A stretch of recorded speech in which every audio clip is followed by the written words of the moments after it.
Hi everyone, আসসালামু আলাইকুম। কিতা খবর সবর আছেন নকলবালা তে কইবা খেনে খইতাম হইব ফয়লাতনে।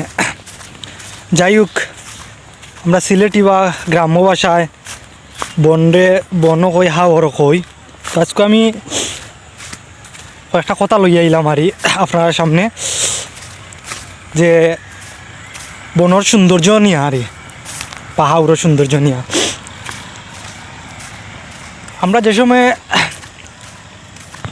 আলি বা রোপণ করি ক্ষেতর মাঝে, যখন পানি আয় বন্ধ, তখন সময় একটা সৌন্দর্য।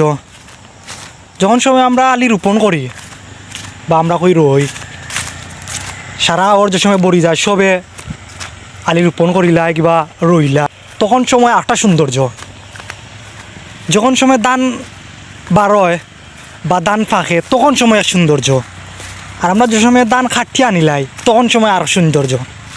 তাহলে আল্লাহ রব্বুল আলমিনের নিয়ামত জিনো সৌন্দর্য সারা জীবন থাকে, চিরস্থায়ী থাকে।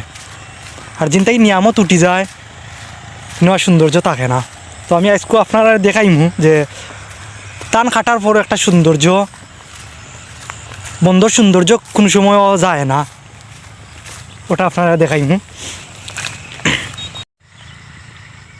ধান ফাঁকলে যে সময় সৌন্দর্যটা থাকে, ওই সময় আরই